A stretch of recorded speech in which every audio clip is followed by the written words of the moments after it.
usog ka na po do, dili maayo sa imong kinabuhi niya. Magkuol na gyud ka, no?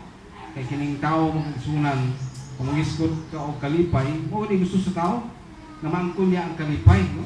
Yun ang miridik kang Kristo. Nagkan magyud ang gipili nila mao si Lucy, pero kita ingon gipili nato si Kristo, malipay ang Dios niya anak kanapon, no? Ingon ang Dios nga pagkaninot sa akong mga katawhan. Ila magig kong gipili ingon nga ilang Dios sa ilahang kinabuhi, no? Usama ni Josue, ingon siya nga ako o akong pamilya ay alang kanako o sa akong pamilya mag-alagad kami sa Ginoo. Hoping ka magkaigsunan gyud, no? Nga paningkamutan ginato nga mapabilin ta diha sa pangalagad sa atong buhi nga Dios.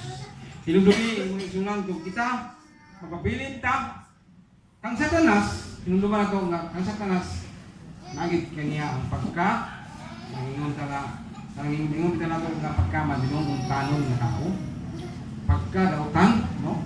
Gusto ba ta nga ingana ato ang ngata ato pagkinabuhi nga madinong tanon ta? Ama ba ni sa tuwa karon nga madinong tanon ta? Nang isig ka tao? No? Kumayon kasi kung pagulingon nga, di ba na kaligayan nga natin ginumutan yun? No? Kung kay kasi ang klase nga tao na maglagot man ko sa iyong tanaw. Kay kanunay niya akong kasakitan.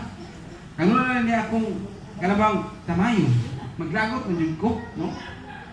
Muna sa akong kinabuhi mga igsunan, muna siya ang hulagway sa kinabuhi ni Satanas. Madinong tanon gid si Satanas. Makita ka ni siya mga tao nga nagbuhat og matarong. Makita ka na siya nga dunay tao nga nagsimba sa Ginoo. Abi mo siya Satanas karon sa iyang una-una. Hala. Nga puna ta sa simbahan karon. Unsay kumbuhaton ka ani aron nga manggawas ang santanan, no? Yung Satanas Ginoo di ba ka? Unsa kay kumbuhaton ani karon? O sa Domingo nga di na siya balik, no? Nga ang gawa nangkangot siya nga sa imong kinabuhi. Dili ka makalahutay diya sa pangalagad kaniya, no? Muna sa atong pagpangalagad sa Ginoo, maghimo kita eksakto nga pagpili. Ang Dios ba o si Satanas? Kita gusto nga si Satanas sa pagpilion. Kung dili ang Dios kay gusto nato nga kita mismo mga igsunan. Dili ta mapunta nato sa kalagdagan sa atong kinabuhi.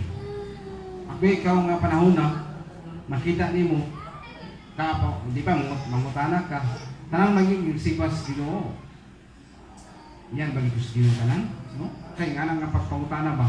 Ngayon kasunggulingon na grabe kung pangutana, isimba na yung sa Ginoo, ya. Ngayon padung ka dili ta iya sa Ginoo. Nga nga punto ba? Maglibog ka unsa ang imong ikatubag, no? Pero kung basihan mo sa barang kasulatan, imong kusihon diri sa libog sa kasulatan dunay mga pamaagi nga sa imong kinabuhi aron ka mahimot ang Dios kanimo aron nga maila ka nga nangalagad sa Ginoo. Dunay mga punto diha nga imong matuki sa imong kagalingon. Uy, hala. Usap dai ni. Mo di ko ani nga medyo na nabahin ako ang pangalagad. Pwede po ko mangalagad sa Satan, pwede po ko mangalagad sa Satanas, pwede po ko mangalagad sa Dios, no? Atong tinghaon sa itong kinabuhi mga igsunan.